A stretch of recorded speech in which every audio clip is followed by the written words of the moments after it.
तर हे विश्वाचे माझे घर हे सगळं जरी ठीक असलं तरी एखाद्या शहराला देखील मर्यादा असतात असं म्हणत मंत्री नितीन गडकरींनी पुण्यातल्या वाढत्या लोकसंख्येबद्दल चिंता वर्तवली आहे आणि याच विधानावरनं तुम्हीच सत्तेत आहात असं म्हणत गडकरींना सवाल केले जात आहेत. बघूयात. मुझे बताने की जरूरत नहीं, पुणे में आना रोड पे ऐसा लगता नहीं आना चाहिए. पूरा हाउसफुल शो हो गया. पण मुंबई शहराची वाट लागायला एक काळ गेला. पुणे शहराची वाट लागायला वेळ नाही लागणार.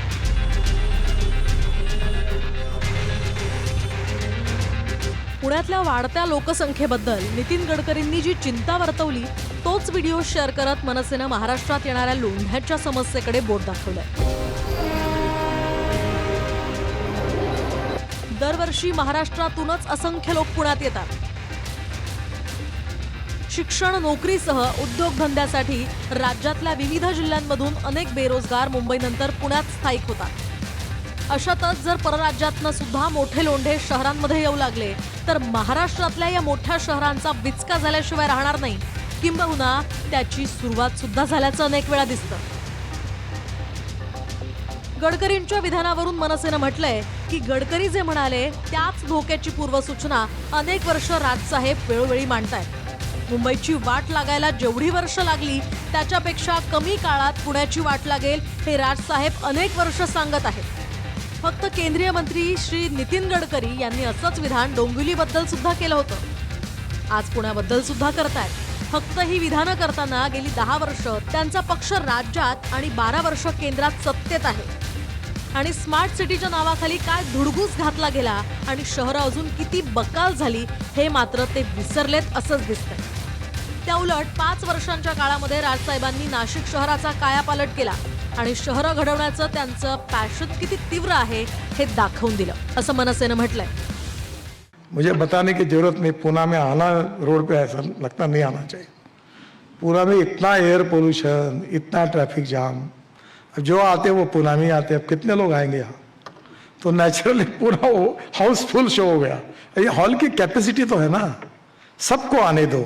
विश्व हमारा घर है, वसुदेव कुटुंबकम, पर हॉल की कैपेसिटी कितनी देखना पड़ेगा ना. मी गेले कित्येक वर्ष या पुणे शहरामध्ये येऊन त्यावेळेला आता काही यांच्याकडे कोणाकडे रेकॉर्ड असले तर असले मला माहिती नाही. त्यावेळेला एवढे चॅनल पण नव्हते. पण मी तेव्हा सांगायचो, मी जेव्हा पुणे छोटं होतं, जेव्हा लहान होतं, की मुंबई शहर बर्बाद व्हायला एक काळ गेला. वेडं वाकडं वाढायला लागलं शहर. कुठून कुठे चाललंय, काय चाललंय काहीच कळत नाही. पण मुंबई शहराची वाट लागायला एक काळ गेला. पुणे शहराची वाट लागायला वेळ नाही लागणार. आणि छोट्या का पायाभूत सुविधा उद्या उपलब्ध झाल्या की ते शहर बर्बाद व्हायला लागतं जर नियोजन नसेल तर. एक मुंबई पुणे एक्सप्रेस हायवे हा झाला आणि वेड्यासारखं हे शहर वाटेल तिकडे पसरायला लागलं. त्याला काही नियोजन नाही, काही नाही. कुठेही रस्ता निघतोय. मला वाटलं आज इथे काही BRT करावी, मला वाटलं इथे फ्लायओव्हर करावा, मला वाटलं आज फ्लायओव्हर तोडावा, दुसरा बांधावा. बर्बाद होत जाणारी शहर हे थांबत नाहीये. आज पुण्यासारखं शहर जर समजा आपण बघितलं तर एक शहर राहिलेलं नाही येते, 5-5 शहरं झाली आहेत त्याची. जितक्या कमी काळामध्ये ह्या सगळ्या घटना घडल्या किंवा गोष्टी घडलेल्या आहेत हे अद्भुत आहे, विचित्र आहे. अंदाजानुसार 2050 पर्यंत पुण्याची लोकसंख्या आत्ताच्या संख्येहून दुप्पट होण्याची शक्यता आहे. मुंबई पुण्यासारखी शहरं महाराष्ट्राच्या अर्थव्यवस्थेचा कणा आहे. या शहरांमधली संसाधनं जितक्या संख्येला सामावून घेण्यासाठी तयार झाली ती संख्या आता दुपटीहून अधिक झाली आहे. म्हणूनच पाणी आणि ऊर्जेसह वाहतूक कोंडी ही सर्वात मोठी डोकेदुखी बनली आहे. Bureau report, TV9 Marathi.